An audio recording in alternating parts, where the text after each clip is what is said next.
I'm ready if you are. Okay. Being the appointed hour, I hereby call this regularly scheduled meeting of the Historic Preservation Commission to order. Matt, if you would, conduct a roll call. Yes, certainly. Chair Jim Bisbee is absent or excused. Vice Chair Trip Ure. Here.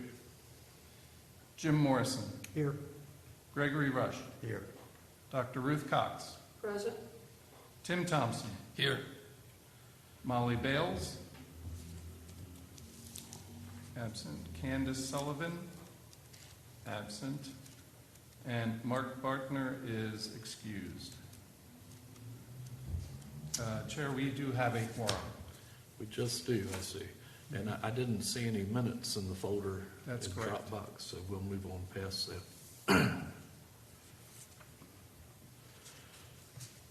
Let's see, I would like to make one adjustment to the agenda. Item C, 100 Middle Street, I have to recuse myself because I have a conflict of interest. I'd like to move that to the end of our public hearings. And thank you, Dean, for allowing me to do that. I think that may simplify a few things tonight for me. So with that being said, the Historic Preservation Commission is a public commission.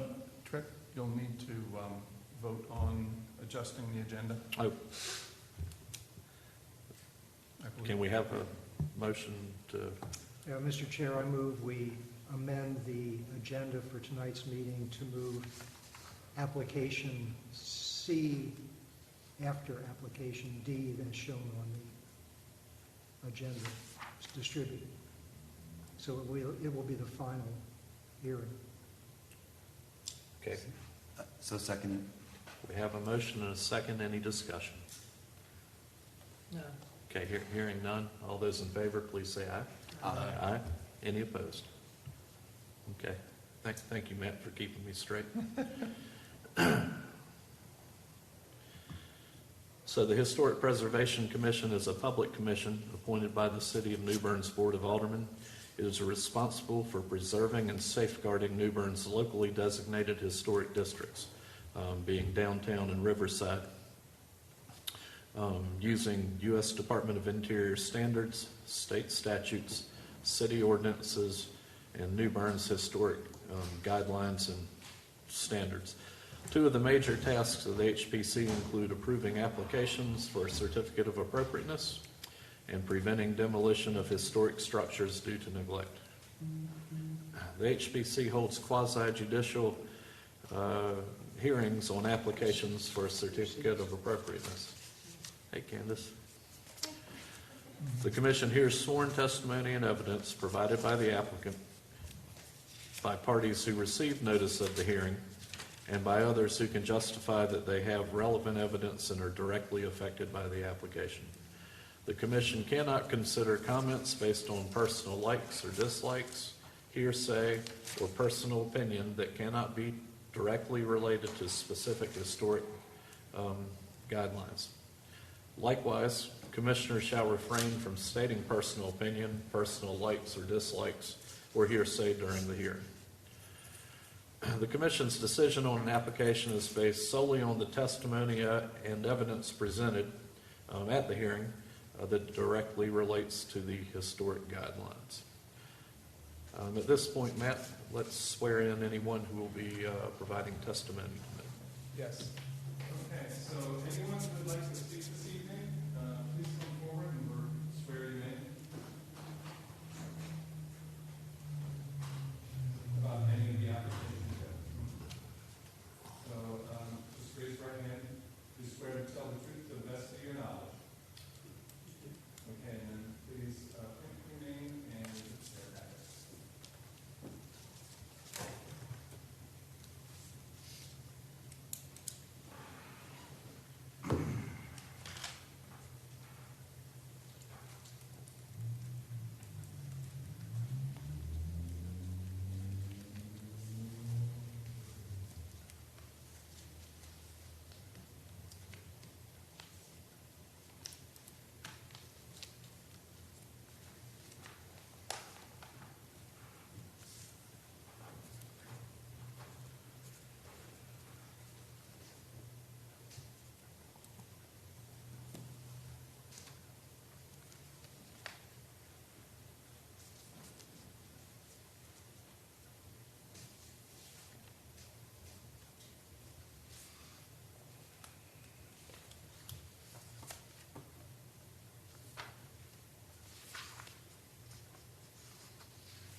Okay, now that everybody's signed in, I'm going to summarize the hearing process for certificate of appropriateness applications.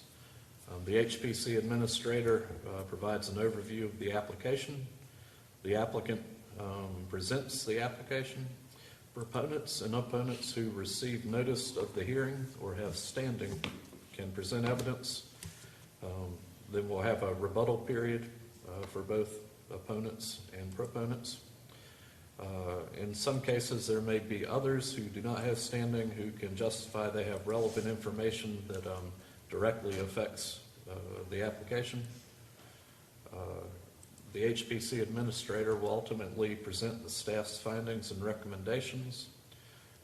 Then the applicant has an opportunity to make final comments. Then we, the commissioners, will discuss the evidence and pose questions as related thereto. Ultimately, after that discussion, we'll call for a motion to either approve or deny the application with stated findings of fact. A motion will be crafted, and then we'll vote on it appropriately. So, with that in place, I believe, Matt, we begin with item B on our agenda tonight. That's correct. 305 North Yes. Avenue. Yes. So this is the application for 305 North Avenue.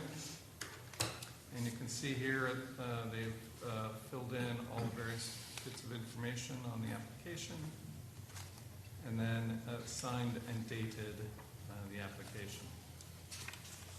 And I think we have this in here twice. So the next sheet here is the existing site plan, which includes the existing landscaping on the site, but primarily the existing structure. And it also includes on the structure the finished floor elevation of 7.8 feet above sea level. And the ground elevation is 5.1 feet. So just to note, there is a dashed line down the middle which denotes, plus the numbers 16 and 15 that denote that this lot had been previously two lots that were joined together at some point in the past. All right. So also I should note that this is an item that was continued from the previous regular meeting, and so where we presented most of this information before, but we'll be presenting it here again anyway. These are photographs of the subject house here, the yellow one here in this view and in the other views as well. Some photos from September 2020.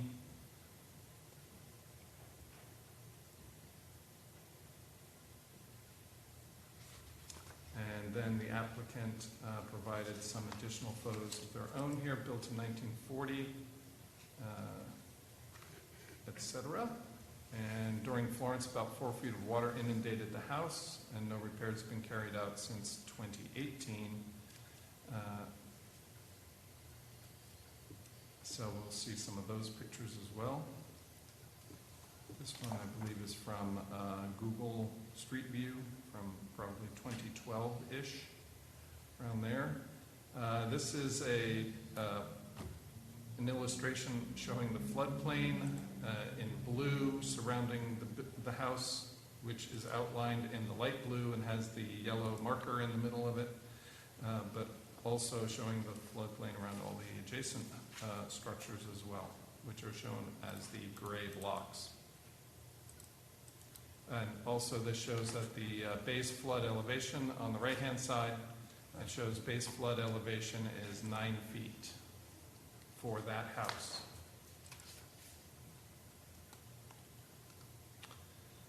This was a previously submitted design for the property, which is no longer relevant, but was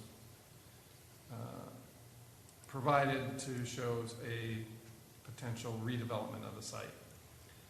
Again, these are photographs of neighboring properties and properties across the street.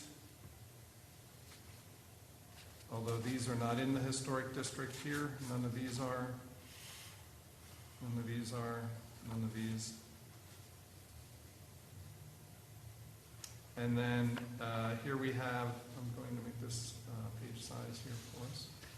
This is again another plan view where the applicants have proposed to actually split the property along the previous parcel lines and thereby create two lots. And they would like to propose one structure on each lot with a car path down the middle. And this was then another sketch of building plan at the time. And then they also, oops, sorry. Oh, now I'm on the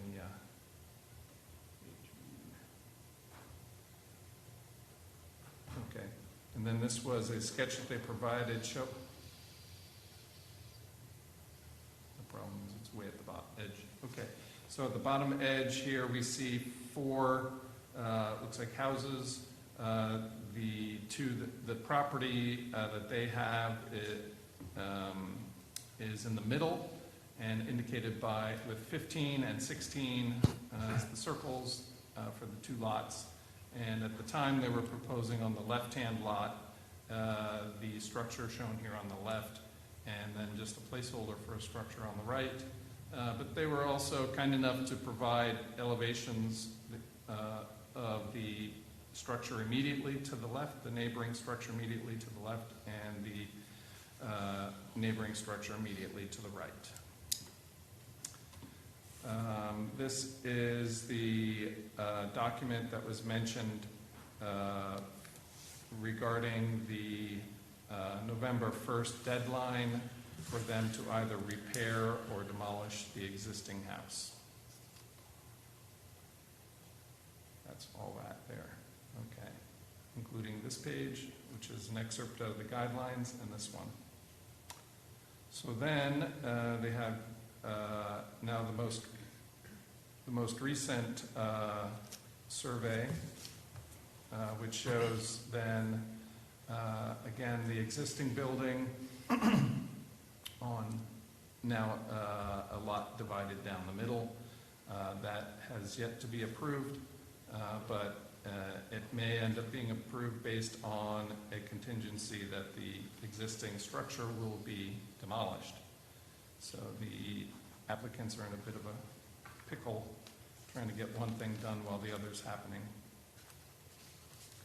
So they recently provided this cross-section through their proposed redevelopment project, showing that they recognize that on the right-hand side you can see it says BFE under the word proposed first floor, and they're showing that they're proposing to build their new structure above the BFE.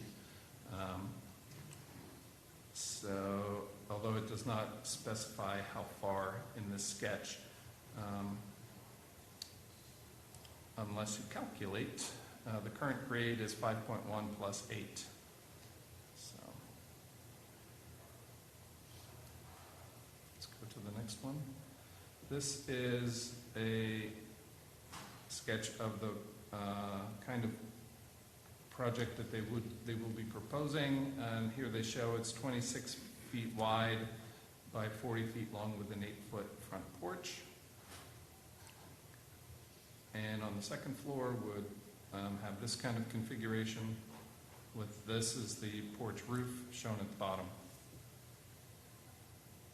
Okay, so given all that, we have the zoning and inspection review form here, and I'm going to make it bigger. And it includes all the relevant information with the notation by the zoning administrator that it must meet the required setbacks, height, and parking requirements. and that's regarding the new development. And then for the chief building inspector, he notes that a demolition permit will be needed. So after that, we are prepared to provide our recommendations Okay. whenever you're ready. Very good. And the applicant, do you have any closing comments? No, I'd be happy to clarify. You'll need If you to come would, up front. come up to, yeah, we're on TV, so TV world can't hear us if you're not at the microphone. All right, I appreciate that. Yeah. I'd be happy to try to explain or elaborate on any of the details of drawings. It's conceptual because we really haven't nailed down the final product yet. But what was brought up at the last meeting that I addressed in the one side elevation cutaway, excuse me, was how we would pull off coming in at almost the same level as the neighboring houses, yet still comply with FEMA height requirements. Okay. And what we've done is proposed a foyer, if you will, in the front of the house that gives it the appearance of other houses in the Riverside district. But it's unconditioned space. It would provide a pathway to the livable, habitable areas, but it would be a faux front, if you will. But it should resemble in the materials and the character of the neighborhood. And one illustration that I sent from the historic guidelines was, I found a good example of what we're thinking it should look like, a Right. bungalow craftsman style. And we kind of get our compliance in the house we want as well at the same time. Okay. Thank you. Don't go too far away. We'll probably have some questions here shortly. Certainly. All right. Is there anyone present tonight who would like to speak either for or against this application? And seeing none, I think, Matt, we're probably ready for a recommendation. Okay, thank you. Can I ask a question first, Mr. Chairman? Is the application complete? Well, we're going to discuss that. Would you rather discuss it before or I after the think recommendation? before the recommendation. All right. Well, in that case, are there any concerns about the completeness of the application? Well, first, rules of procedure, the material should be available for public view when a hearing is scheduled. They were not. There is not any detail in the drawing for us to review. And third, we're supposed to have this 4 days prior to the meeting, which we did not. We got it today, or yesterday. Right. And there's not enough material there to even say, look at the windows. What are the windows like? What's the material for the siding? What's the material for the windows? It's just not complete. The demolition part, no concerns at all. But the infill house, I think it's not complete. Okay, and thank you for verbalizing that. Just for the record, are there other commissioners who either agree or do not agree? All right. Well, and the intention of the way we put this together is it's a two-step process. We look at demolition, not what's going to go back, make a decision on demolition, and then, assuming a demolition is approved, what's going to go back. So yeah, I agree. The demolition part, I think we have enough information to process that part. The infill part, I think once we get done with the demolition, certainly have some discussions and some questions about the infill part. And are those questions more appropriate in a hearing or in a design review? Because we should help the applicant Correct. give us a good application. So here is where I was going after we heard the staff's recommendations, was I was going to remind the board that this is a demolition and redevelopment application, so it is a two-step approval process. Agreeing with my colleague, I think there's enough information to hear the demolition piece, Mr. Paul. I don't think we have enough information to act on the redevelopment piece. that's really not a problem. Just want you to understand that if we proceed that way, we take a step forward, but it doesn't get you much closer to where you need to be to have actionable paperwork to proceed with the demolition. So you'll need the redevelopment approval before you can move forward with the demolition piece, in other words. And so that's where we're going tonight, I believe, just based on the comments you've heard. All right, so that said, does everybody understand where we are, and is everybody comfortable in moving forward with Yes. just the demolition portion of the application? All right, very good. Then with that said, Matt, if you could give us the staff findings for deliberation 1, I believe it's entitled.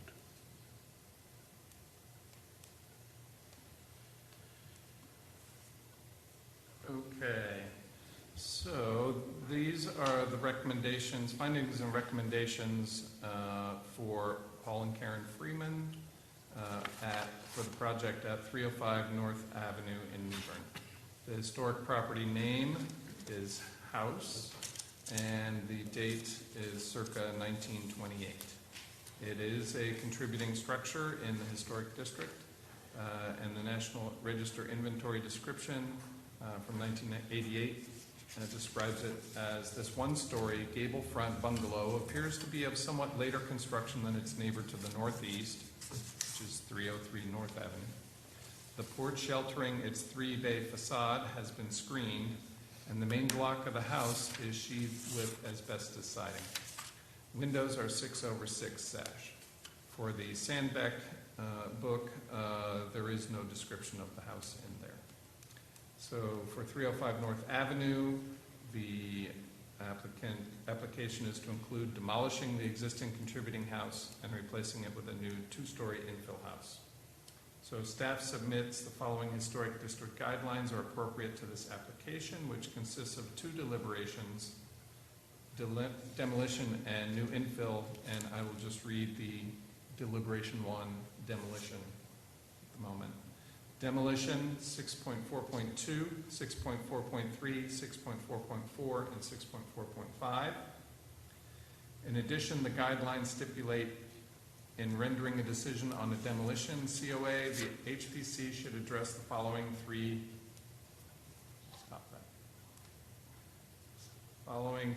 considerations. Consideration 1, to address the historical, cultural, and architectural significance of the structure. Is it a contributing structure? Staff believes yes, as indicated in the inventory in the National Register registration form for the Riverside Historic District. Second, is it significant because of its historic use, an event, a person, or builder, or an architect? Staff says no. None is indicated in the National Register registration form for the Riverside Historic District, nor is anything or anyone otherwise known to staff. Thirdly, is it the last or the oldest example of a certain building type? According to staff, this is not indicated in the National Register registration form for the Riverside District, nor is this otherwise known to staff. Consideration 2, address the integrity of the structure. What are the conditions of foundations, floors, walls, windows, doors, and roofs?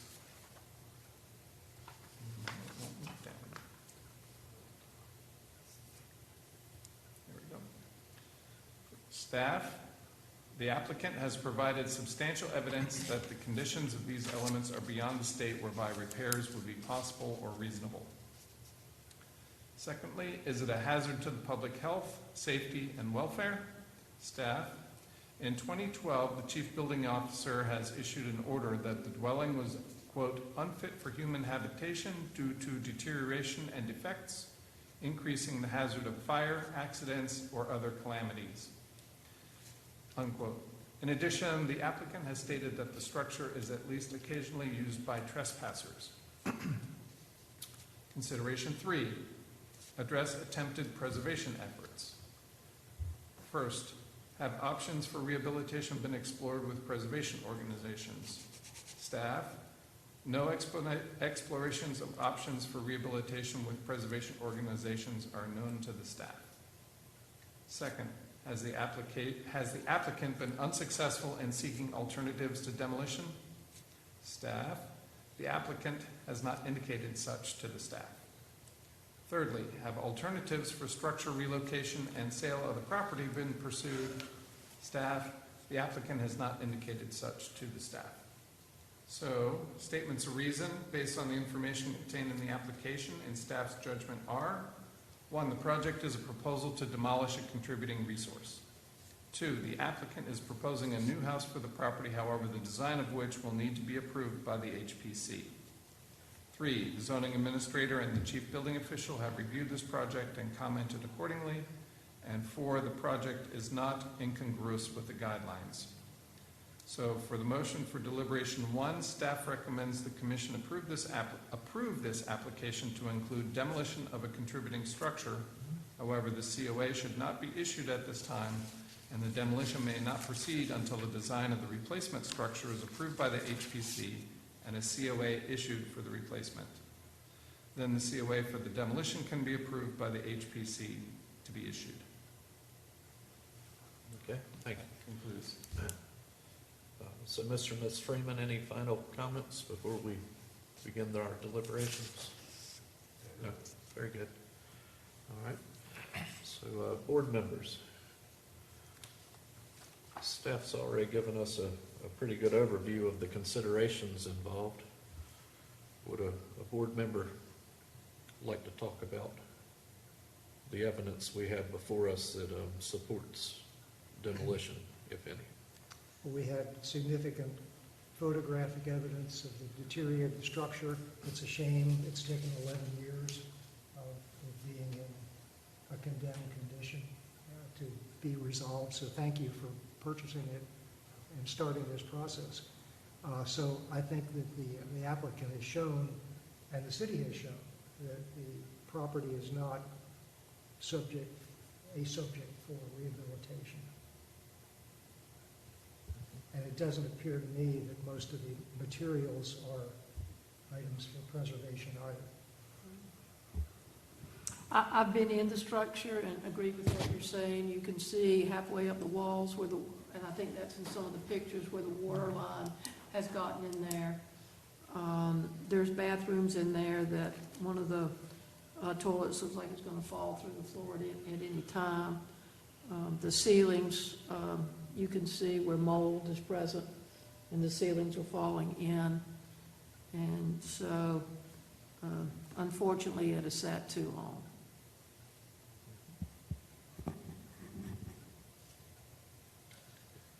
Well, this is a contributing structure for the Riverside Historic District. We're looking at the district as a whole. There's no indication that this structure has a level of significance for historical, architectural, or cultural reasons. Having dealt with historic structures in the past, I don't even think it's practical that this could be rehabbed, much less moved. It's unfortunate, but it's one that has gotten away from us. Been too long. We have denied demolition in the past and asked the property owner, to rehab the structure. I think this one is just completely cost prohibitive at every level. It's not practical. Again, unfortunate, but sometimes this is what happens. And Florence certainly did not help. No, you can see the water line in there. And you have to be careful where you walk so you don't end up on the ground. Have you been inside of it? I haven't been inside of it. I've been around I have. on the outside. But I live in Riverside, so I'm well aware of what got flooded after Florence.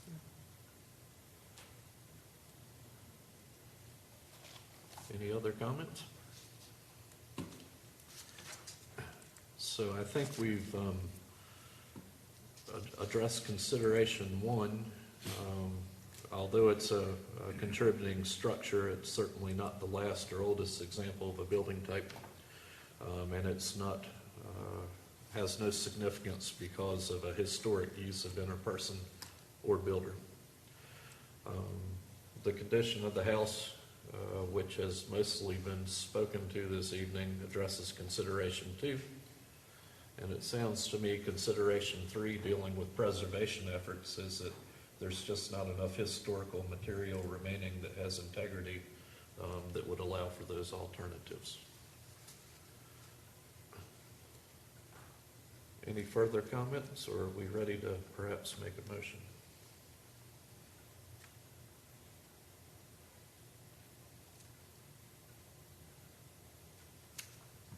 Mr. Chairman, I move we find the application for a demolition of the property at 305 North Avenue to be not incongruous with New Bern's Code of Ordinances, section 15411 to 15429. And I'll ask Matt to check, is there a different section for demolition? Please check. And New Bern's Historic District guidelines based on the following specific guidelines and findings of fact. The board has considered, let me back up, excuse me. The board has deliberated the demolition guidelines 6.4.2, 6.4.3, 6.4.4, and 6.4.5, and discuss consideration 1 as well as consideration 2, finding no reasonable path to recommend that the property, and consideration number 3, finding no practical path to preserve the property. So statements of reason, the project is a proposal to demolish a contributing resource. The applicant is proposing a new house for the property, however, the design of which will need to be approved by the HBC. And the zoning administrator and chief building official have reviewed this project and commented accordingly. The project is not incongruous with the guidelines to demolish the existing structure. Okay, I believe we have a motion. Do we have a second? Second. Any discussion? Do we need to add the bit at the bottom about that it cannot proceed until the design of the replacement? Do we need to add that as a caution? If we feel that's necessary, it certainly does not hurt, in my opinion. But again, it's a two-part process, and you Yeah. can't be complete till you have both parts. Would that make us feel better to add that as a condition? It would make me feel better. I don't know about the others. Mr. Morrison, you okay with Jack, that if you friendly wanna- amendment? If you want to verbalize it, go ahead. Right. So,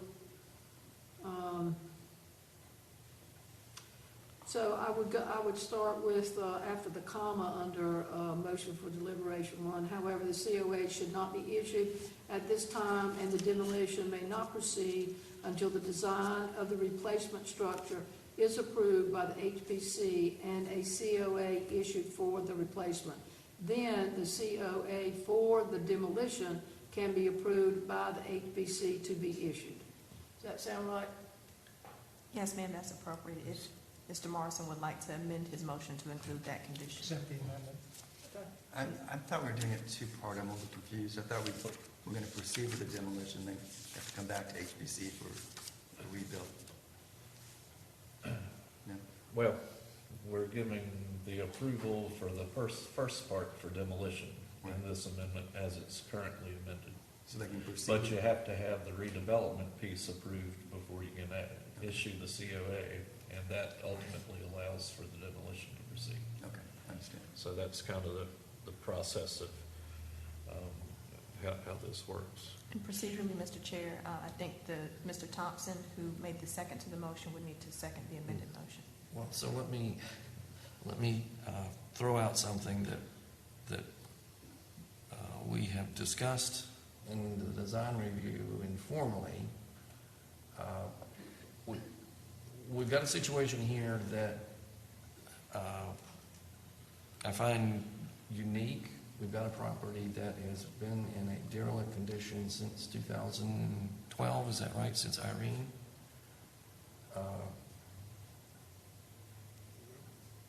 It's not going to be rehab.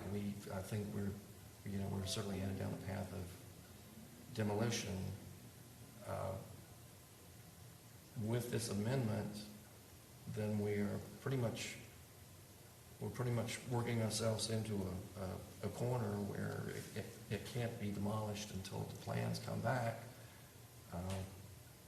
The intent of these two different pieces was so that we wouldn't end up with a bunch of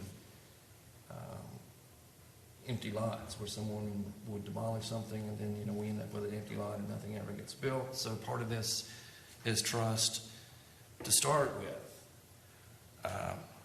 I completely agree that we need to follow the rules of procedure as closely as possible. But on page 5 of the rules of procedure, it also says that there will occasionally be exceptions in steps and actions that vary from the rules of procedures, but in general, these rules should be followed as consistently as possible.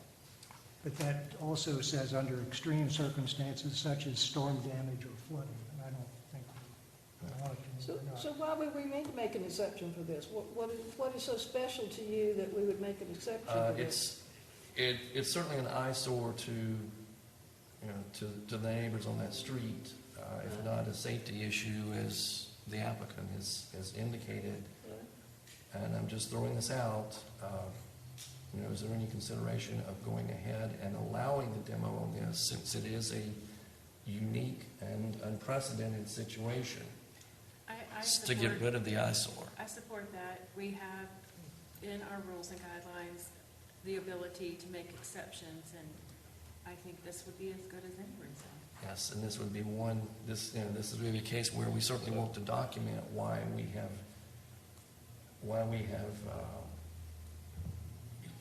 meandered a bit from the way we normally do this. But if the structure has been in this condition for 10 years, it's not helping the adjacent properties. It's certainly not helping the historic district in general.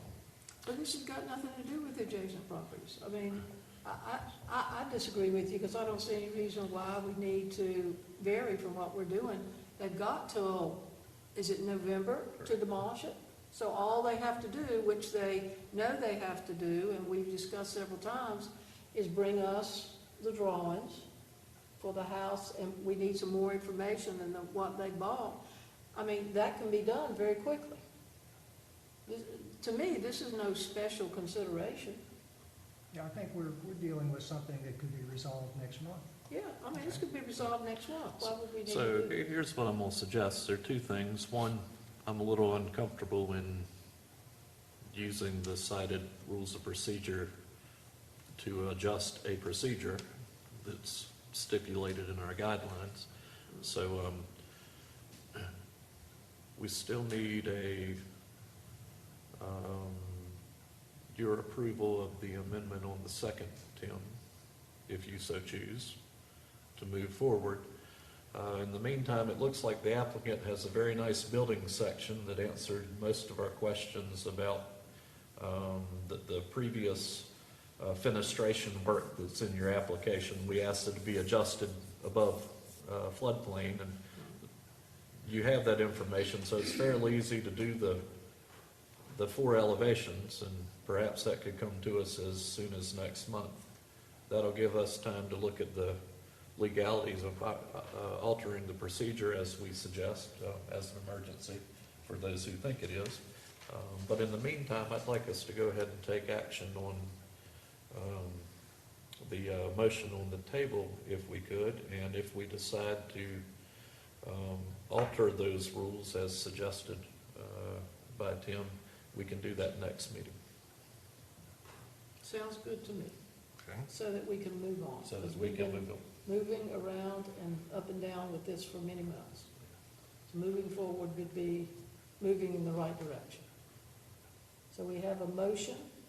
Right, you made a motion. We do, Madam Chair. We have To- amended to- motion, and we need a second to the amended motion. Okay, and Keep I things amended the moving. motion, and now we need a second to the But motion, right? it's only moving forward for Well- people, I mean, it's moving forward either way, it's just which way you choose Correct. to move forward. Right. And Jamie said that since I seconded the motion, I need to second the amendment. Just to keep things moving, I will second the amendment. And procedurally, since we now have a second, if you'd like to continue with any discussion or debate, you can do so at this point. Continue doing what? If there's any additional discussion, A discussion, you can do so after the motion has been seconded. okay. All right, and just to make sure, we have an amended motion from some time ago. Is everybody clear on the motion as it stands?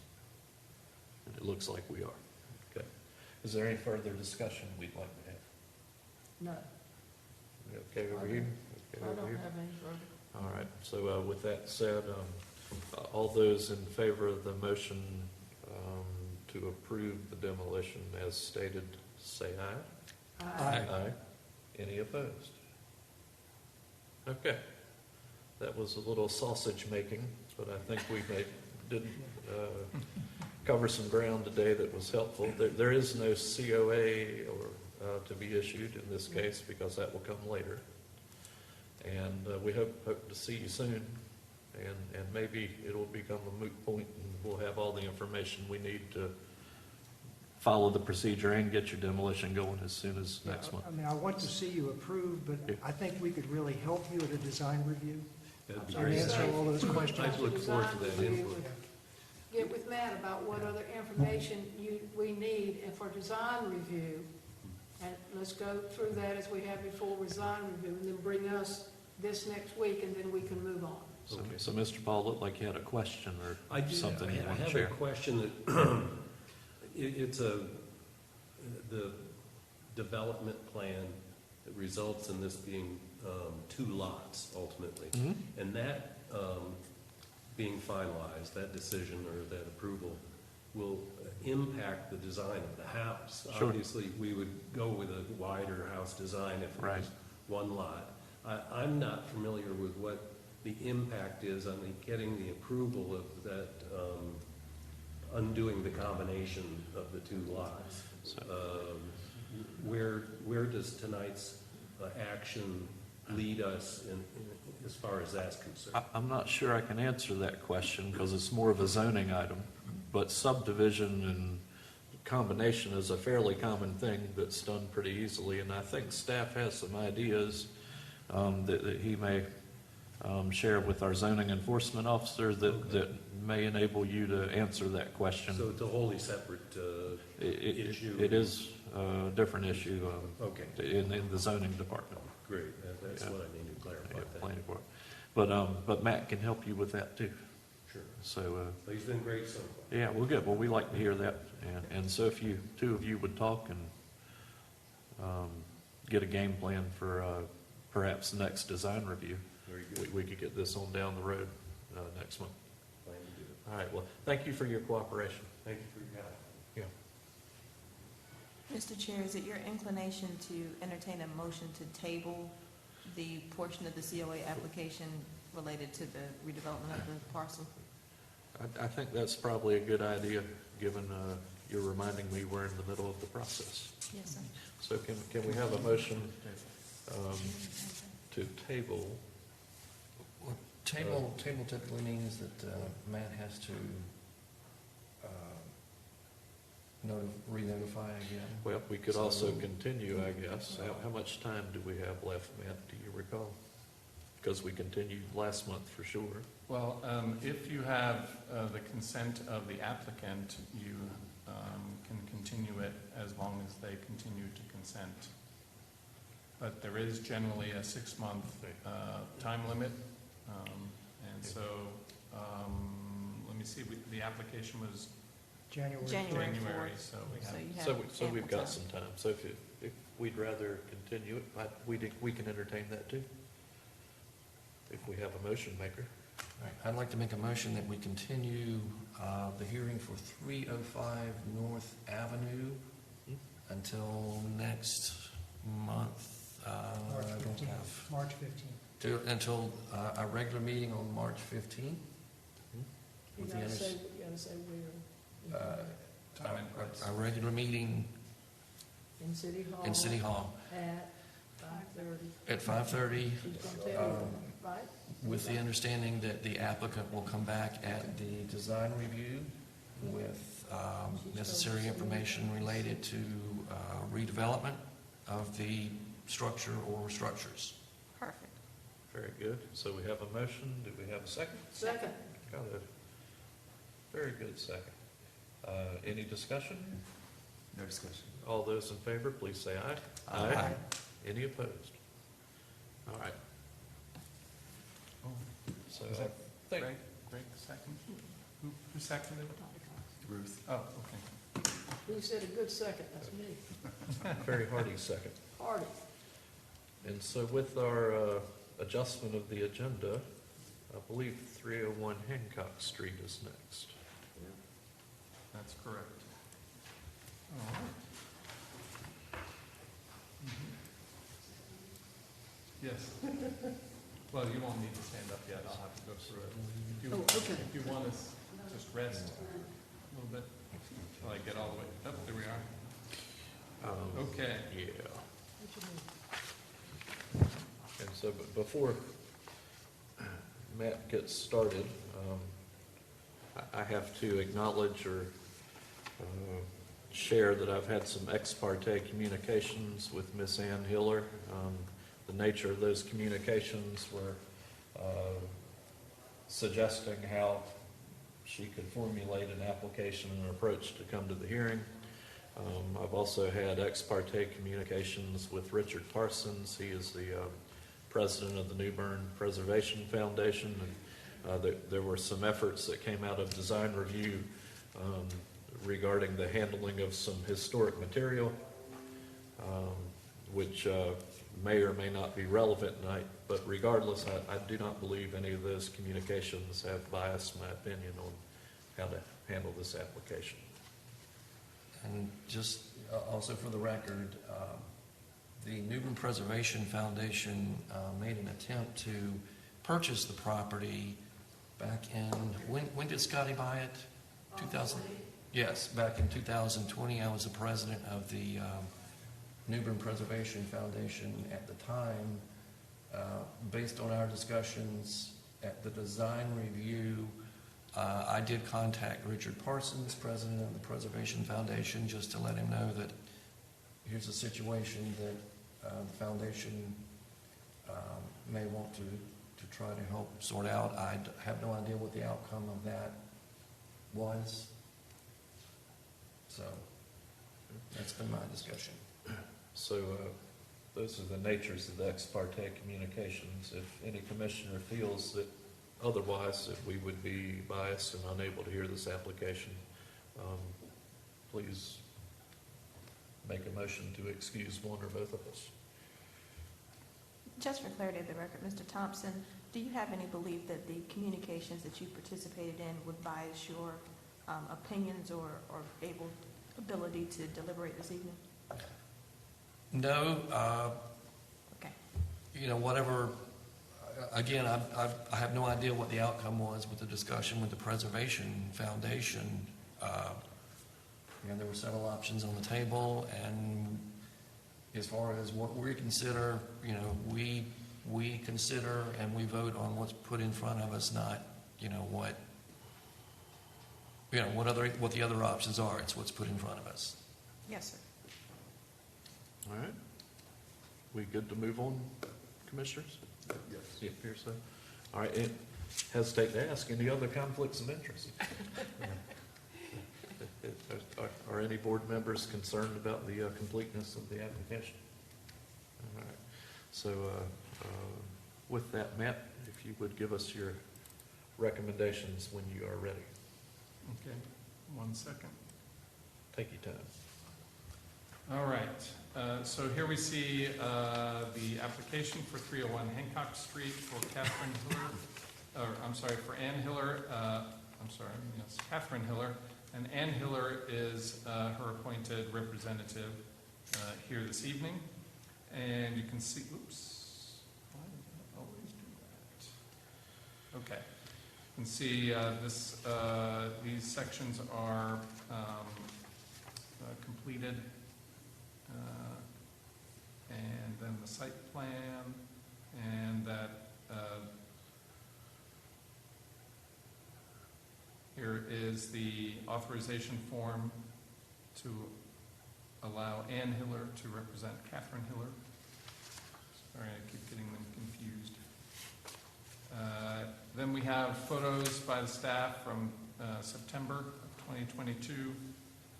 This is the subject property, and the area we'll be discussing is on the right-hand side, the two-story porches there. And here they are again. And this is the, like I said, the September condition.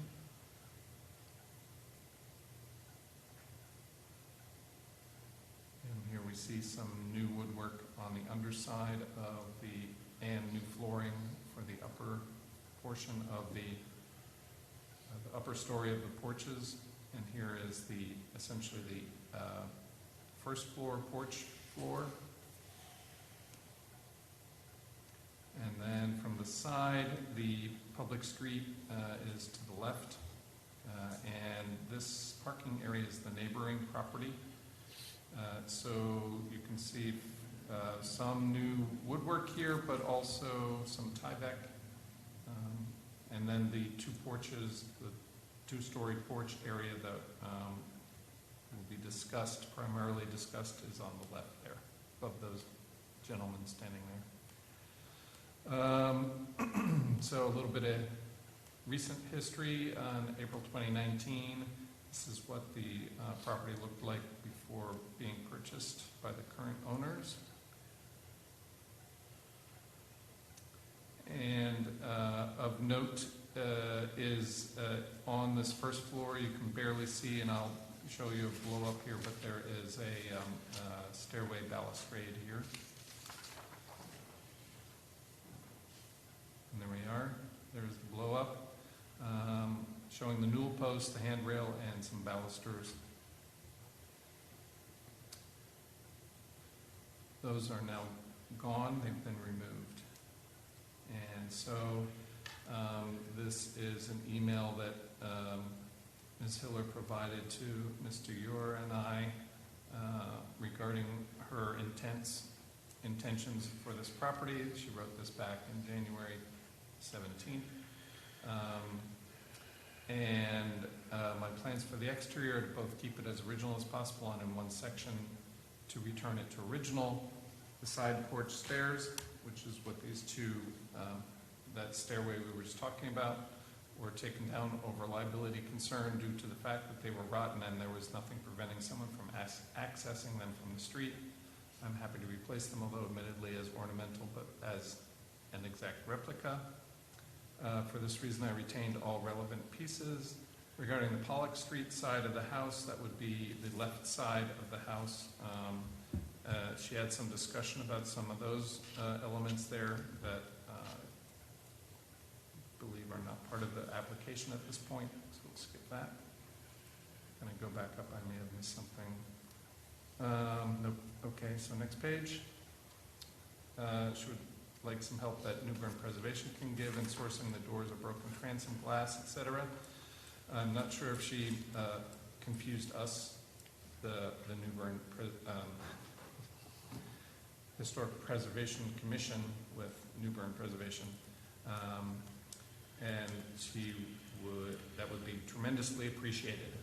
I'm also anxious to cover the exposed Tyvek with siding, and it will exactly match the siding already on the enclosed porches. Again, the wood was rotten and removed. As for the rest of the house, railing, shutters, moldings, I have no intention of changing any of the design. Simply want to repair with appropriate material and refresh the exterior. So that was January 17th. Then yesterday, we received another email and with some more explanation on her application. Writing in regards to the certificate of appropriateness, my purchase of 301 Hancock Street was made with the consideration of the porches being partially enclosed and viable living space. She's referring to the back portions of the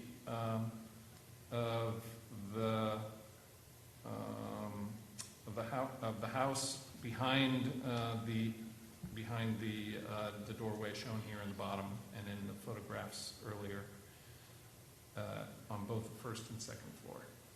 So that's the partially enclosed area she's talking about. Although the enclosures did not appear to be original, they were obviously in place for a long period of time, and I certainly had no reason to question the validity of their existence. I've attached photographs from the auction website from where I purchased the house in 2020, along with my own personal pictures taken during that same time period. Before and since my purchase of the house in 2020, there's been plenty of time for someone to show some discontent with those enclosures. She has no interest in modifying the porches or enclosed areas. So my goal is and has always been to simply repair the damaged areas and restore the exterior of the house as purchased to a beautiful, livable home. So this is the first photograph. This one actually shows quite a good photograph, at least straight on, of the stairway. And then we also have the previously existing door, which still, I believe, still exists today. And this photograph is from inside the house, behind that door, so to say, the downstairs interior porch enclosure, and that's why I was saying she was talking about this as the enclosed porch area. And this is evidenced by the fact that on the left-hand side we have brick wall, and on the right-hand side we have wood stud walls with wood siding on the outside of those. So clearly this was at one point a porch that was a long time ago enclosed. So again, that same photograph, and then, oh wow, that's weird. Okay. This photograph on the top here is then the door that's now open, showing into that same space we were just looking at. But on the left-hand side, it includes, shows that the area underneath the stairway was also enclosed when she purchased the house. So normally, if there was a side door into that space, you would probably see it right here because of the height needed for a doorway. So it's assumed that the actual doorway into that space is from inside. All right. And then second last photo here is a photo that was taken in 2020 of that side of the house that we looked at, of course, without the tieback. And then lastly, she just wanted to then reiterate the fact that all that was clearly a porch addition. So looking at the very back of the house, where that porch addition attaches on the right to that brick wall, and the overgrowth shows that it has been there for quite a while. So. After that, we have then the zoning and inspections. And the zoning administrator says it meets the requirement of the land use ordinance. And, oops, the chief building inspector says it will require a building permit. So after that, then I'm ready for my recommendations whenever you are. All right, very good. Ms. Ann, do you have any comments at this point? No, just whatever you want her to do. All right, we'll see if we can't make a little headway. There are very few people here tonight in the audience, but is there anyone who would like to speak for or against the application? I see a lot of head shaking in the negative. So with that said, I think we're ready for staff recommendation. Okay.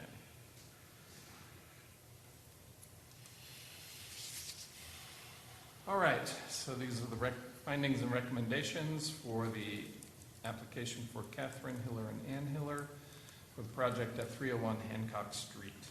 The project is to include modifications to the two-level porch in the secondary AVC.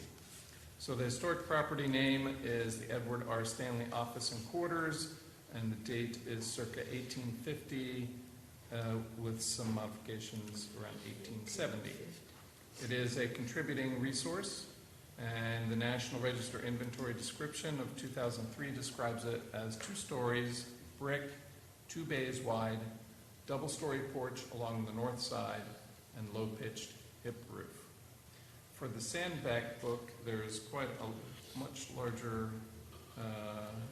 rendition, which I have excerpted, believe it or not, considerably. So, quote, of the very few brick outbuildings and dependencies still surviving in New Bern in 1988, this 2-story combined office and quarters is the most charming and well-preserved. It was probably built 1850 for Edward R. Stanley, shortly after his adjacent fine brick residence had been completed. Stanley, an active businessman and manufacturer, utilized the well-finished front room of this building for his office. The simpler finishes of the rear and second floor rooms, taken in conjunction with the orientation of the back door opening into the service yard behind the main house, suggests that the rest of the building housed slave or servants' quarters and various household service activities. The simple Italianate detailing of the Stanley dependency is closely related to that of the main house. The attractive 2-story side porch appears to date from the 1870s. Its picturesque sawn work, brackets, and railing add much to the character of the building. Sheltered under the porch is a surprisingly elaborate Victorian stair with a heavy turned newel and turned balusters. This replaced or supplemented the original but now removed interior stairway. Unquote. So staff submits the following historic guidelines are appropriate to this application. For modifications, 3.2.2, 3, and 4. For wood, 5.2.1 and 2. For paint, 5.4.1 and 2. 5.4.3 and 5.4.4.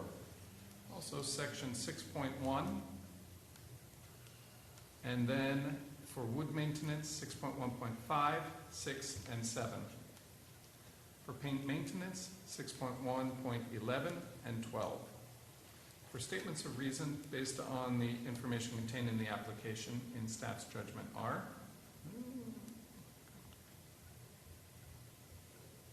one, the project is located in a dense fabric development pattern. 2, the proposal is removal of a Victorian exterior stairway banister and second floor stairway opening railings, plus modifications to close in the stairway opening, and to repair and replace deteriorated materials for the first floor porch flooring, the second floor porch flooring, a few second floor sawn work porch railing balusters, and second floor siding. 3, the Victorian exterior stairway is noted and described in the Historic Architecture of New Bern and Craven County, North Carolina by Peter Sandbeck. 4, due to failure to meet the requirements of guidelines 3.2.2, 3.2.3, 5.2.1, section 6.1, and guidelines 6.1.5, the proposal to remove the Victorian exterior stairway, baluster, and railings does not meet the requirements of the guidelines. 5, the proposed design components and materials of the replacement porch, decking, and the house siding portion of the application do meet the requirements of the guidelines. 6, the rezoning administrator and the chief building official have reviewed this project and commented accordingly. And 7, the stairway removal portion of the application is incongruous with the guidelines, and the porch decking portion of the application is not incongruous with the guidelines. Therefore, for a motion, staff recommends the Commission approve the portion of this application for the proposed modifications to repair and replace deteriorated materials for the first floor porch flooring, the second floor porch flooring, a few second floor sawn work porch railing balusters, and second floor siding in the secondary AVC, and to deny the portion regarding removal of the Victorian exterior stairway, banister, and second floor stairway opening railings, plus modifications to close in the stairway opening in the secondary AVC. All right. Ms. Ann, do you have any further comments? We went in and we found the stairway. We have most of the treads that weren't disposable. And we have the newer posts and a lot of the stays, so that's, yeah, we can replace the stairway. Fantastic. So I'm going to back up a little bit. It may not be obvious to those who are new to this particular application that some work had taken place before a certificate of appropriateness had been issued.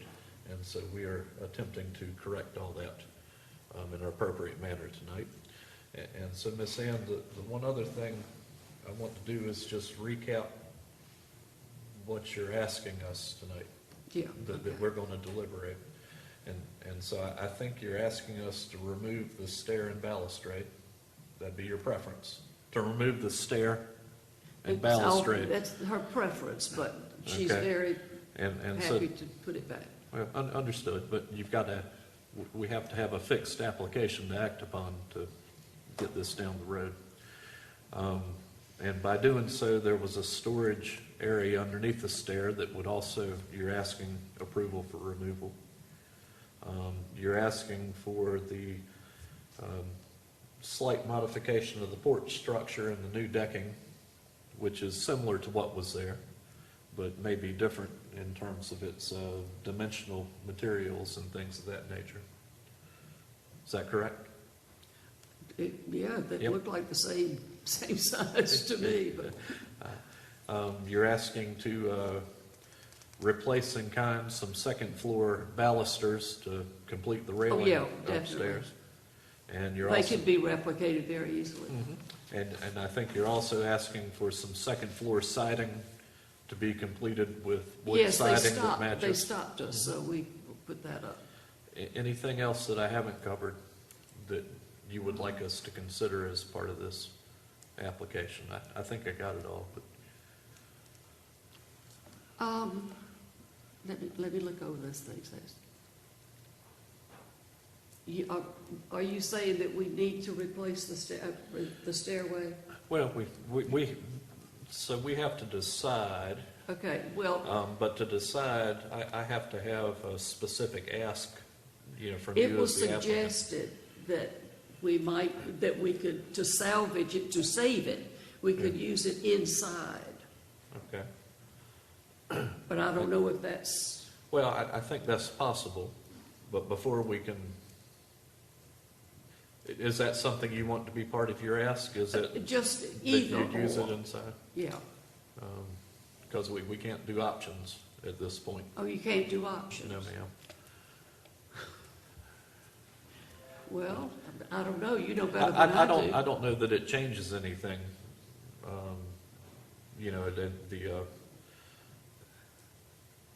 I don't know that it changes your position whether or not the stairway's reused on the inside, because we don't have any purview, but it certainly might make some of these members feel better. I don't know. I'm sure we'll be talking about that. And Would you like us to include that as well as part of what you're proposing? And again, we really don't have purview over it, so it's no harm, no foul. frankly. Well, It's what I call a deposit in the emotional bank account. yeah. She's happy to put it outside like it was. So is your application to replace the stair on the outside like it was? I don't want it to be, but I think it's gonna have to be. And, well, that makes things easier. Okay. I presume that will make things easier. We obviously haven't deliberated. Okay. All right. So the only change to what I outlined earlier is that you're proposing to rebuild the stair on the outside. And those that are not, that we are missing, the pieces that are missing, we'll replicate those.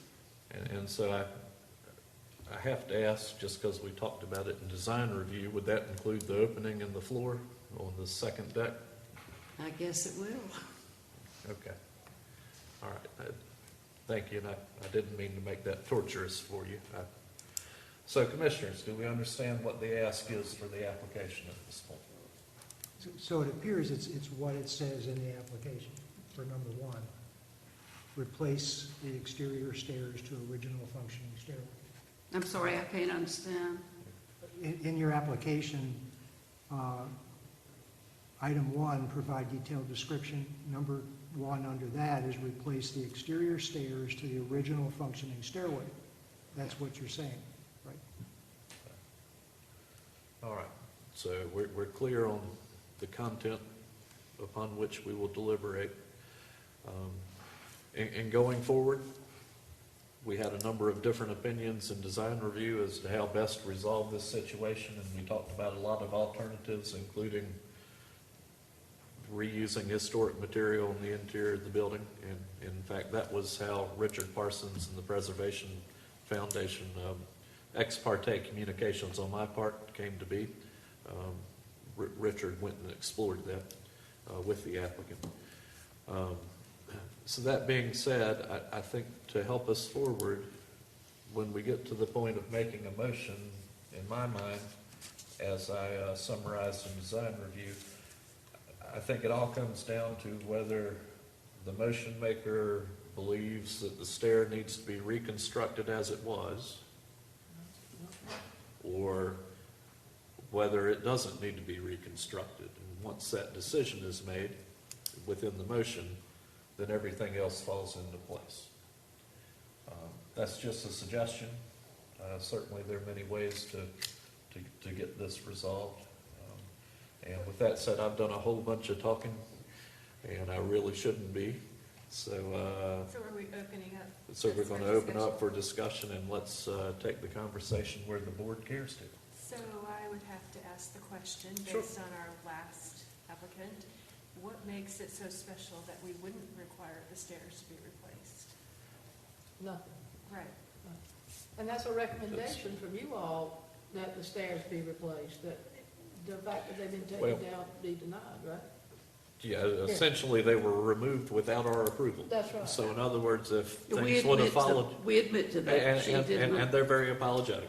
But, But I'm just saying that that was thrown out as a test for following the guidelines, and so it would be a Well- test for anything that we decided on. well, Candace, I think the only difference is if they would have filed an application and asked for it to be removed, and this board would have come to the conclusion that it was okay. Right. But We- she's saying that they're willing to put it back up there, and you She have to really offer. doesn't, she really doesn't want to, but she Well, said, yeah. I will, because she wants to get on with this. Right. And So, we but want the stairs. I think. Does that answer your question? I mean, that's the dilemma. This is kind of a big mess procedurally for us. Right. So are there commissioners that would be comfortable? Is this a two-part, I guess? Are there commissioners that are comfortable with it not being? No. There aren't many buildings that mention Edward Stanley, or you know, that reference. Right, The heart of New Bern and the focus in the right. Sandeck book. It's pretty hard to get around that being a significant feature Right. of the architecture of the house, not of the inside. Right. And so when, Tripp, were you saying to me earlier that had the work been, had that applicant come before the work was done, if it had come to us originally, we might not have approved that to be removed? Oh, absolutely. Right. We might not have. Right. But, yeah. Well, I don't think it's a might not. We would have. So here we, Part of the house, we let would me have try to done help that. us a little bit. So in design review, we desperately wanted to answer this question, but we're not allowed to make a binding decision in design review. And so without answering it, we were floundering in circles as to, you know, different ways to chomp at the problem, none of which could be resolved. And so tonight, essentially, again, in my opinion, I think we have to answer the question of, you know, if the motion maker believes the stair needs to be reconstructed as it was, that's great, and all the pieces fall into place accordingly. But we may have a motion, I don't know, because we haven't discussed in detail, that says, I'm okay with the stairs being gone. And then all the pieces fall into place and we vote and we'll know where we're going either way. I have a question. Weren't the stairs moved once before from the interior to the exterior when it was originally built? Didn't they say? Yes, they were. So, It was inside in the front. I mean, I read it that the stairs were once moved in the early, they've been there a long time on the Yeah. outside, but at one time there But was no if you stairs. look, in the front room, on the wall facing, backing up to the building next door, the board is there, no, the lumens is there, I don't know what you call them, and the stairway went up that way. so perhaps it We would be, I just found that out. perhaps it would be fair to say that that is true, but also it has been done so long ago that it, Well, Richard can tell. it has gained significance in its own right. I mean, it's almost, or 100 years ago, I think, if I recall correctly. And when that as Jim said, you know, we put quite a bit of weight on Peter Sandbeck's book on the historic architecture of Newbern and Craven County. One of our hopes is that what is in Peter's book stays in place. That level of detail I don't think is in the downtown inventory, but certainly Peter's book has a big sway over, over what we're deciding here. So yes, the stairway is obviously mentioned in Peter's book. It is significant just because of that. And I think if we start saying you can move something inside, where does that stop? Well, it's beyond our purview. Again, it's just to make Right. you, if one were so inclined, and, you know, there would be some advantage to preserving historic material. There could be some argument made for that, but it doesn't apply to our guidelines. Well, and plus, that's not part of the application. Right. That has not been proposed as part of the application. So can we have a recommendation? You want to do Can we- everybody's looking at me. I don't know, I'm not looking at you, I'm looking at Ruth. I thought she was going No, somewhere. no, I'm waiting for somebody else to, and then I'm gonna add on there the stuff at the bottom, like we did before. Hold on, let me see if I can. Okay, find the Mr. sheet. Chairman, I'm waiting on him. you want to do it, Tripp? You want to do it? If I can find the sheet. Well, here. Is that the main thing that she needs to do? Well, I think we're coming close to revealing that, Okay. if I can help out my colleague here. Okay, so let me see if I can do this. Since this has a lot of bits and pieces to it.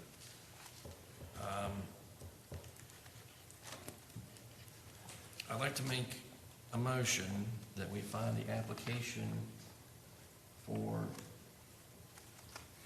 301 Hancock Street to be not incongruous with Newbern's Code of Ordinance 15411, 15429, and Newbern's Historic District Guidelines, based on specific guidelines and findings of fact. Now, there are some exceptions to this. So the applicable guidelines to consider: modifications 3.2.2, 3.2.3, 3.2.4, under wood 5.2.1, 5.2.2, paint 5.4.1, 5.4.2, 5.4.3, 5.4.4. Maintenance of materials, in particular wood maintenance, 6.1.5, 6.1.6, 6.1.7, 6.1.11, paint maintenance 6.1.11, 6.1.12. Findings of fact. This project is located within the dense fabric development pattern of the downtown historic district.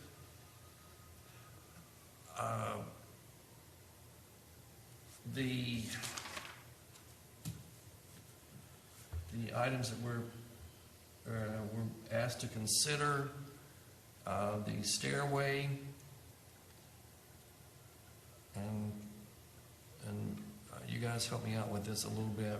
We're considering the stairway, the porch decking that has been replaced without a COA, the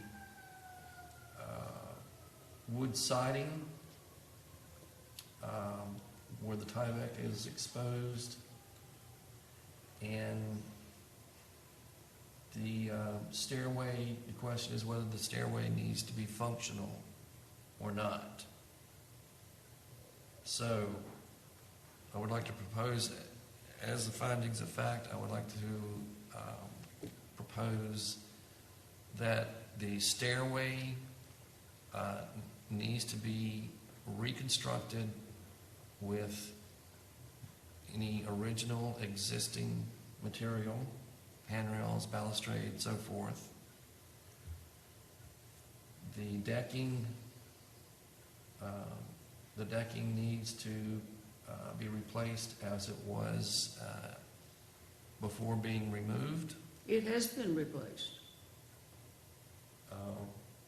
Wasn't part of this to replace the decking? All of it's been replaced. The porches, Well, it's, yeah, it's been replaced. as you see fit in your motion.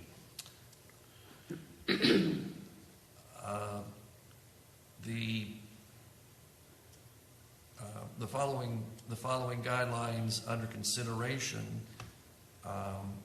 the application does not meet the guidelines of 3.2.2, 3.2.3, 5.2.1, and 6.1.5. What are all of those? It's So- not on here. And that has to do with 3.2.2, that has not been met. Modifications to a structure shall not conceal, damage, or remove significant design components or architectural features. 3.2.3,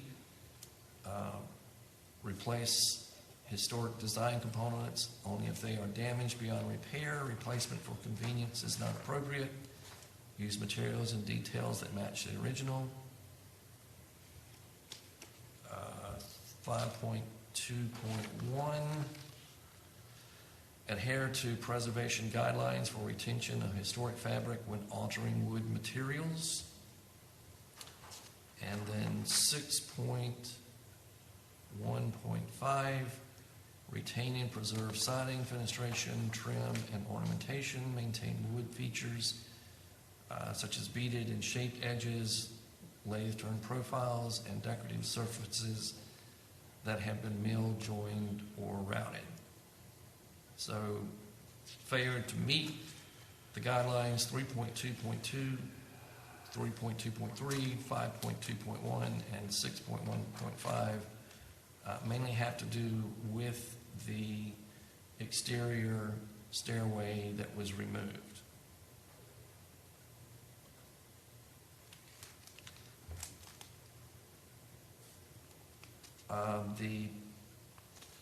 The porch decking that is in place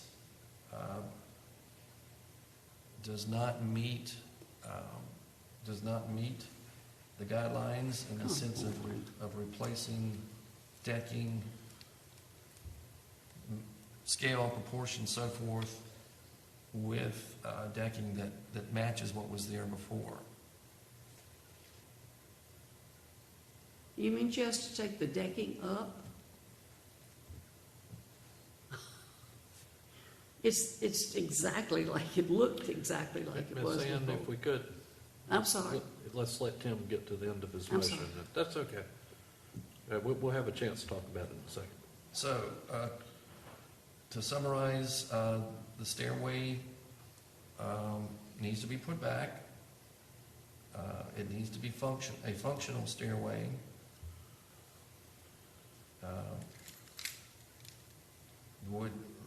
Putting in the wood siding meets the guidelines where the tieback is exposed. The decking, the porch decking needs to be put back in the pre-existing configuration. And I think that's the best I can do for tonight. Okay, that's a pretty good swing at it. If we could have a second, then I've got a couple questions. Second, I'll second it, Okay, so, we can discuss it. so Tim, you didn't mention the second floor balusters, but I presume Yeah, those sorry, are I've got that essentially written here. replacement Yes, in the kind? Replacement in kind in the second floor, railing and balustrade. And then the last question on my list was there was a little storage room underneath the stairs, whether that's to return or not. Needs to be replaced. The wall and the door is still there, the exterior wall and door is still there. No, okay, he's not talking about that. No, This photo this- here. no, This enclosure underneath the outdoor to the left. balustrade, I'm sorry, on the left. To the left is what Oh, he's talking about. Probably some sort of storage Yeah, closet up to the underneath left is it. what he's talking about, Yeah, In other words, it was under the, correct. stairs, yes, that they took down. yes. Yeah. That needs to be replaced as well as it was originally. All right, so I'm going to stop us right there. And since we have counsel, my motion maker essentially amended his motion. Is there a certain way you'd like us to handle that tonight? So long as everybody understands the amendment, whoever made the second can second the amended motion. Okay. And so May I think- say one thing? In a minute. Just hold on a minute. And Sabrina, I think you made the second, did you not? Yes, I did the second. And so you okay with the two amendments? Yes, I am. Okay. I'm fine So, with it. yes, Ms. Ann? That storage unit, storage place under the stairs had no door from the outside. It opened from the inside of the addition. Okay. And I think while we're talking, the difference with the porch decking, if I'm not mistaken, it's dimensional lumber, 2x6 probably. And I think what the previous material was probably a 4-inch tongue and groove that was closer to Oh. 3/4 to an inch in thickness. And so, correct me if I'm wrong, Tim, that's what you're referring to is Correct. different from what's there. All right. So, back to the commissioners. We've got a motion, we've got a second, we've accepted a friendly amendment. Everybody clear on where we are? Did we have any discussion? I think what we've done is, if this had come before us, this would have been the conclusion. Yes, Oh, absolutely. I think that's a good point to make. it would have been left like it was. Right. If it had been untouched, this would have been what we would have. What it looked like before, it's Right. always been for We years would and have years. kept the stairway, we would have tried to keep the flooring to the extent, or replace in kind, and architecturally have it be as it was.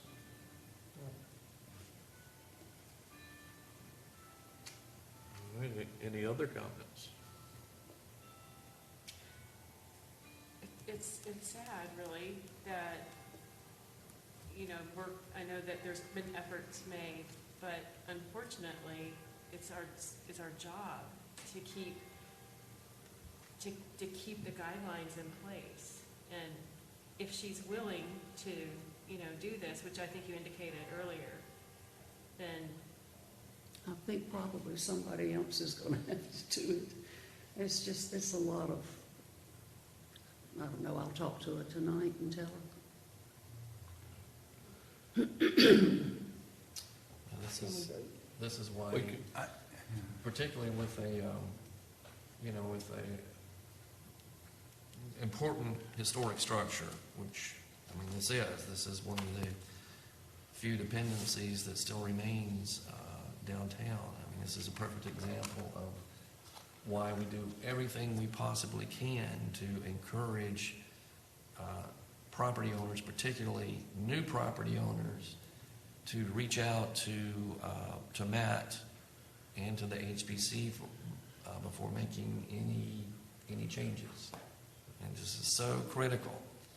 And we're not trying to be a pain in the butt, but we're trying to, as Candace said, we're trying to maintain the historic integrity of our historic districts. And I just, it's just so important that applicants engage the HPC so that we can provide some guidance, and it's not a do-over.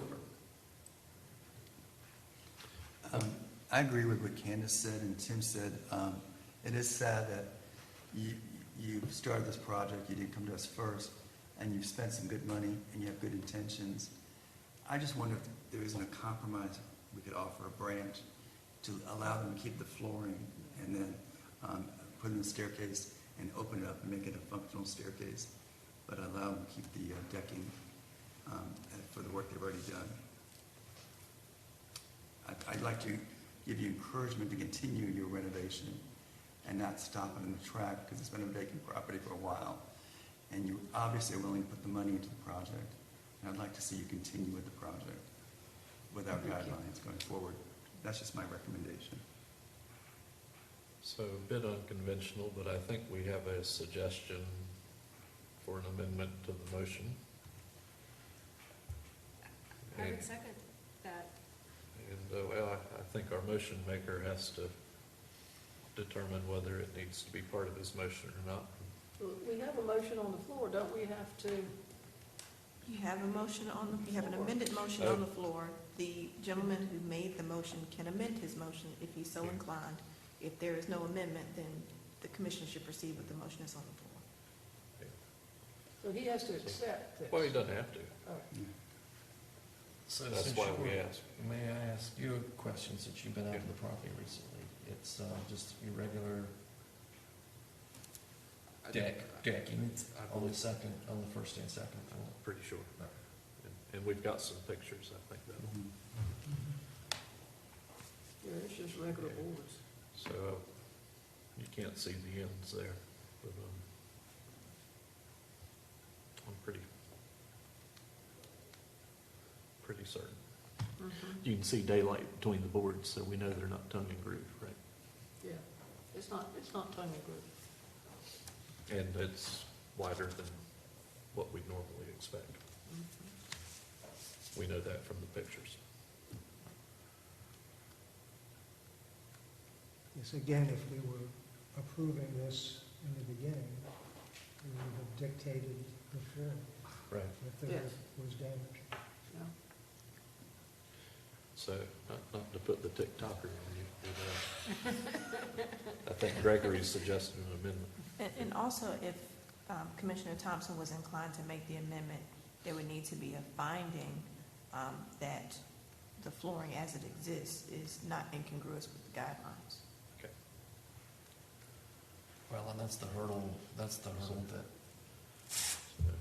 we'll- you know, replacement in kind is replacement in kind. understood. I agree with you. I'd like to help you, but I can't. So where are we now? Waiting for Tim to say yes or no.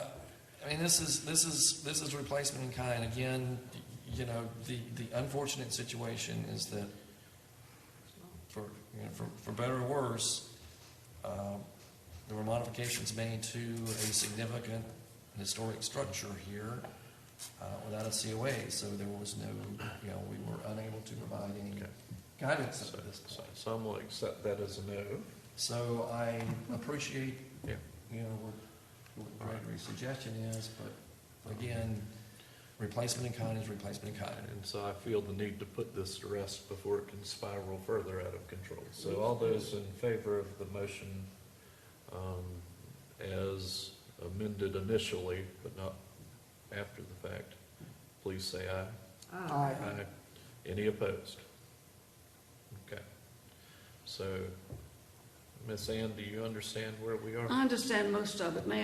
Could I get a copy of this? Sure. Sure. I think Matt can help Yeah. you with that. And, We'll give you a copy. Send me a copy. Would you send Scott a copy? You've got her. We are required to do that. I do want to thank you for being so open about having gone astray unintentionally. That's very virtuous in my opinion, and it certainly made it easier to work with you despite the fact Well, that I appreciate it. I don't think we're happy up here either. to No, tell we're you not the truth. either, but, It's just unfortunately an But I- awkward situation, and but somebody else can deal with you next time. we- Well, and if it helps you any either, there's been other people in your situation as well. We got unless it's been dealt with, we got a roof down here, right, on a house that has been going on for how many years? 7, 8 years? 3. Well, yeah, so it's nevertheless, I do want to thank you for your cooperation. Thank you very much. We Yes, appreciate ma'am. Thank you. I will say, because it will take me some time to produce the actual written document, this video is available online within a Okay. few days under the TV3, CTV3 on the website, on the city website.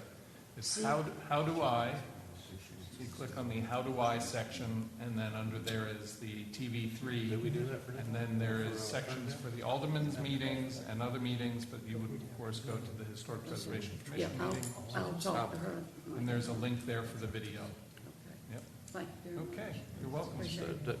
do we need a COA? Yes, sir. You keeping me straight tonight. So we've had our initial vote on the motion. Can we have a motion to issue a COA? So moved. Second. And a second. Any further discussion? Hearing none. All those in favor, please say aye. Aye. Any opposed? Okay. Thank you, Tim and Ruth, for keeping me straight. That's all right. Okay, so our next item on the agenda is 100 Middle Street. To recap where we started the meeting, I will need to recuse myself. The application is for the DoubleTree hotel property, and I'm an architect, and our office is working for the developer. And more specifically, we've been asked to work on the covered bar area that would be on the decking that the board will be reviewing tonight, although that's not part of the application tonight. And so that is the reason for my conflict. That being the case, you also know that our chair is not here tonight. And being the vice chair, we don't have a succession order beyond that. So what we need is a motion to appoint a temporary chair, I'll call it, to preside over this application. Mr. Chairman, don't we first need a motion to recuse you? Well- Otherwise, you're still the chair. Well, I think once if we can get past that hurdle, in my thinking, that would be the temporary chair's first order of business Okay. is to Okay, fair recuse enough. me. But good question. So do we have some suggestions, volunteers, somebody just want to appoint somebody? How do we want to do this? We've got 2 experienced people, one on either side. So. Well, we have no shortage of previous chairs. I think that's a good suggestion, although not necessary or necessarily binding.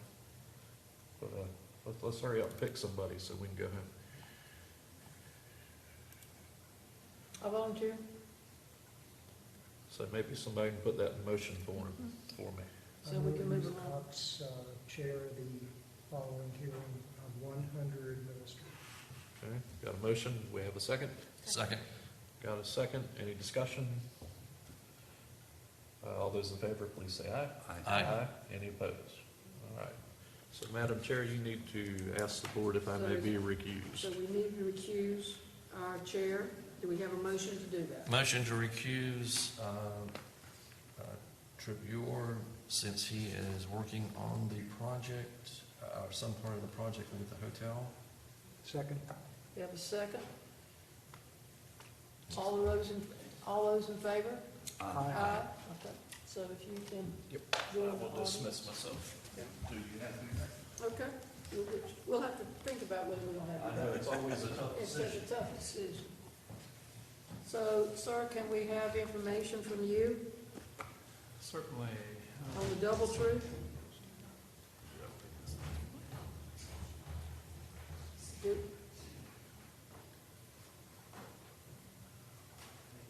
Do we have anybody here from the Yes. double tree? Yes, we do.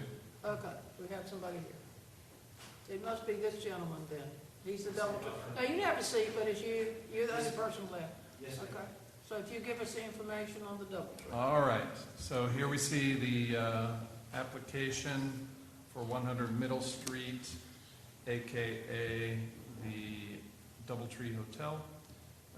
For the property owners, Riverfront Hospitality, and the applicant's name is Dean Kadir. And Dean is duly authorized by the form we will see in a second. So at the, you can see the various sections of the application have been filled out, and checked off, and signed by Mr. Kadir, with this being his authorization here by Mr. Haroldson, who is the owner. All right, so this is a site plan of the property. You can see Doubletree shown here in the cross-hatching, and then below that is a pool and gazebo and a wooden patio, and I'll make that quite a bit larger because it's very tiny. So you know where we're talking about. I mean, most people do know. So here on the southern edge of the hotel. So here we have the pool, gazebo, and a wooden patio. Also to note is that there is a dashed line down here, which is the City of New Bern land, and the hotel does currently have a license agreement shown here on the right, pointing to that area here, which is where currently where the wooden patio is extending out beyond their property line. And you can also even see the kind of rectangular cutout area where the tree is located, to give you some reference for later. So let's see. So can I ask a question? So is not the, where is extending their post back there, and then it's extending out here? It's not where the posts are, right? Holding up the patio? I believe there are corner posts posts along the front edge of this wooden patio, Right. pretty much where we have this dashed line. And then around here that I guess represents where it's wood as opposed to non-wood. And you can see that that is beyond the property line, which is the solid black line. Okay. So those posts are on the City of New Bern property? That's right, inside the license agreement area. So the hotel or some former property owner arranged with the city to license that portion of city property, apparently to contain, or you have this wooden patio in that area. Okay. All right, thank you. More details, we'd have to look in deed book, in the deed book for that. Okay, so now back to kind of a normal size. So this is another site plan, which is basically of the same area, but it also contains an enlargement on the left, showing a new retaining wall, and then the bump in for the tree, and then extending back around to the existing wall on each end. So, so this new retaining wall is to be constructed with this cross section here, and we'll see a cut sheet of the material in a minute, but it's essentially extends 4 feet above ground level and 1 foot below ground level. And let's see what's next. So we have a series of renderings to give us an idea of what this is to look like and be like. So all of the new area will be paved material. There will be no wood deck anymore. And that retaining wall you can see here is the light gray area. And then here's the tree, of course, I was talking about with the bump in to allow it to continue growing there in the ground. Okay. Here's from another angle.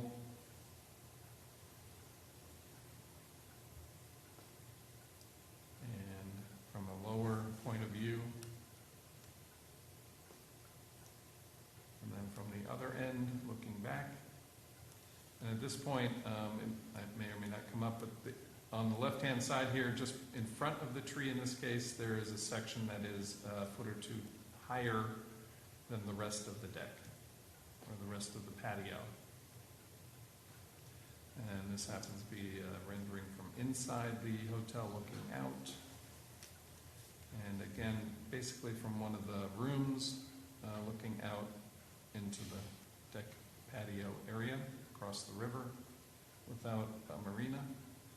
And then again here, a nighttime view. And here a little farther over. And night from above. So this is the cut sheet I was referring to tell you, or to show you the material from which, or of which the retaining wall would be constructed. It would not be stair-stepping up like this. It is just flat top, 4 feet high above ground. And continue down. And then this is a rendition of the paving material that would be used throughout this patio area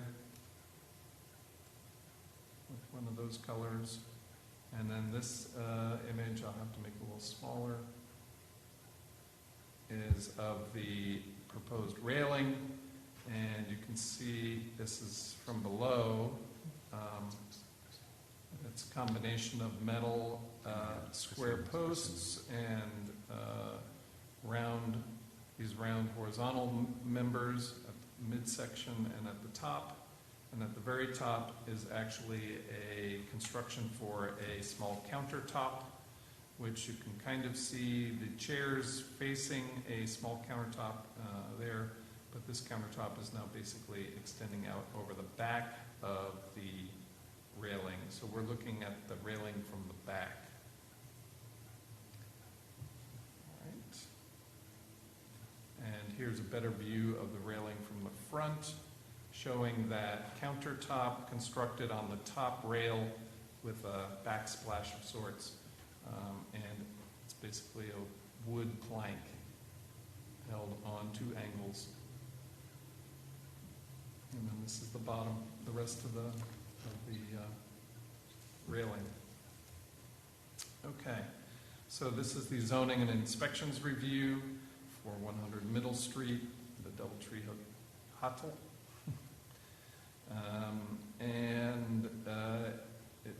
The zoning administrator states that it meets the requirements of the land use ordinance, and any access easements required must be approved by the city administration. And the chief building inspector says it will require a building permit. And then I'm ready with my findings and recommendations. All right.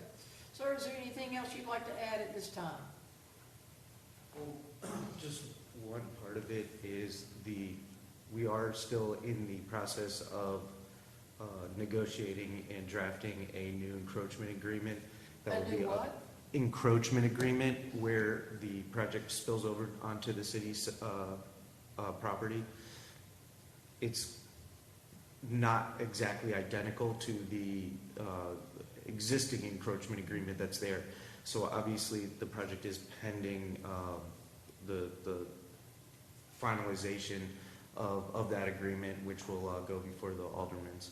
That's the only addition I have. And Madam Chair, just to clarify a bit, the license agreement that is indicated on the map that Mr. Shelley displayed before you was an agreement that was entered into by the city. So the Board of Aldermen approved an agreement many, many years ago. to allow the overhang onto Yeah. the city's property. I think what the applicant is saying is that a new agreement would need to be adopted to allow this project to go forward as it's being depicted. So currently, the applicant does not have permission from the city to construct this project, which would ultimately end up on the city's property. So does that mean that we can review it, or we have to wait until he has permission? I'm trying to think of a legal theory that would allow you to issue a COA for construction of a project on someone else's property without their permission. Well, the way we've handled things like this in the past is, if someone comes in front of us, we can approve, deny It's a what they're condition. proposing as a condition that, you get the other thing, whatever that thing is, sorted out.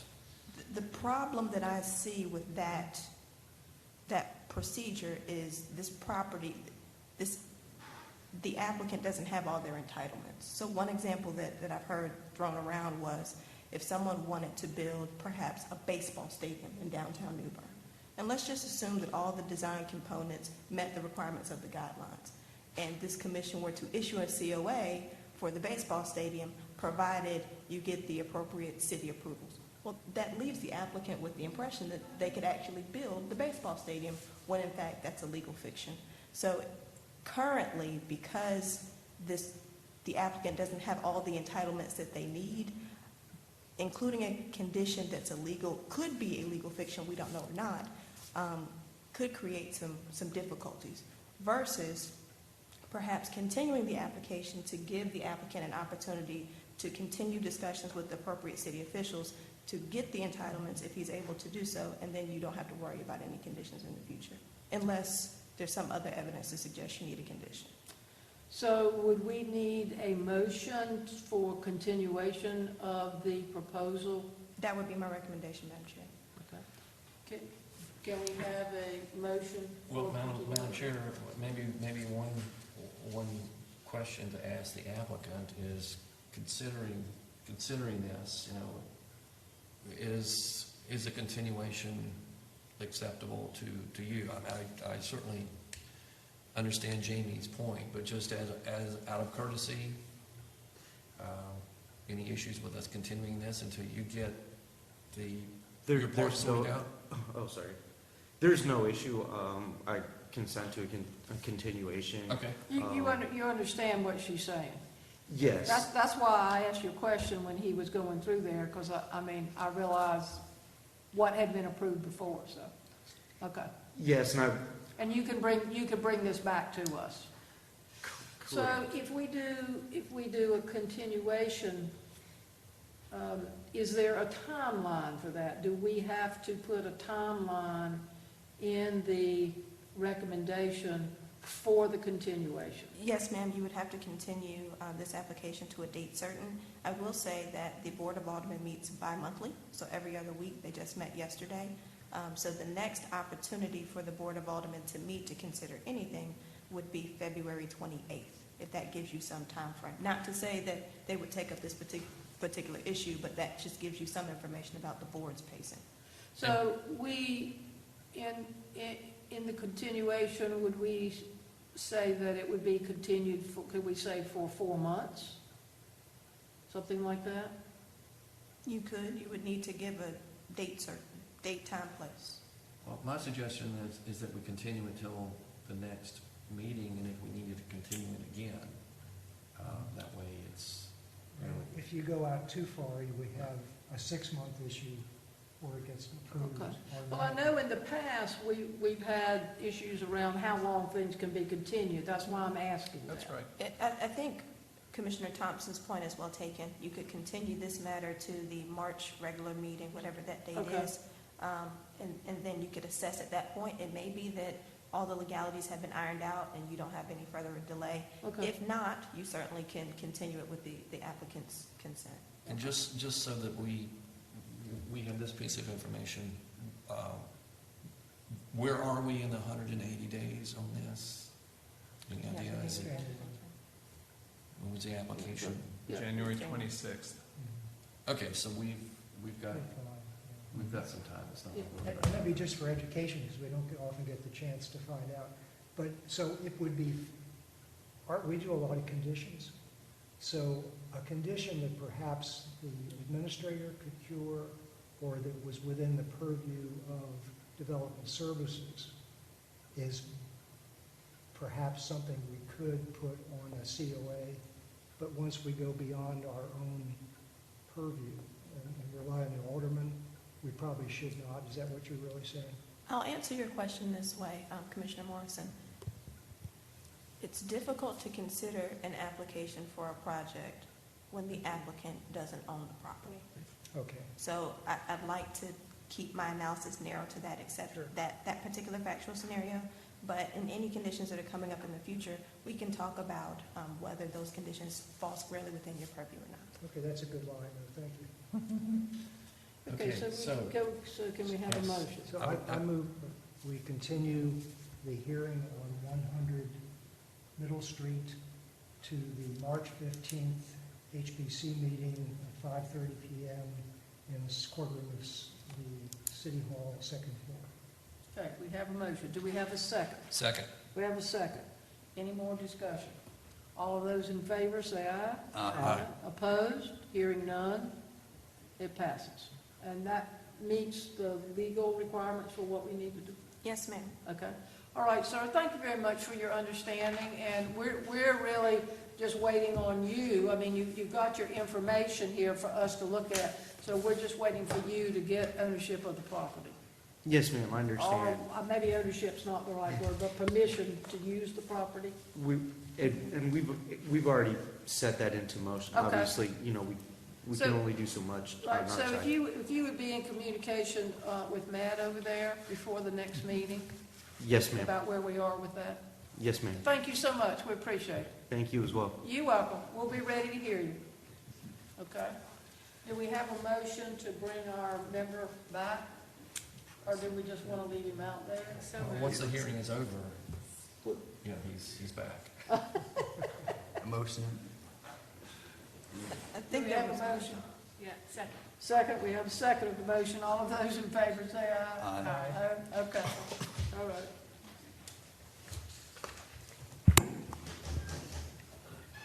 Who was the second actually on the continuing?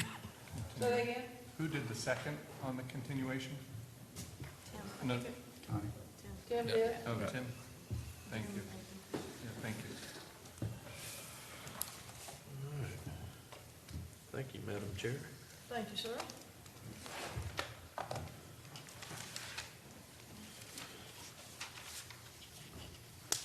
Okay, I believe that brings us to, concludes our hearings and brings us to old business, of which we have none. So I'll quickly move to any public comment. I get a nod no from our one person, member of the audience. Person. No new business.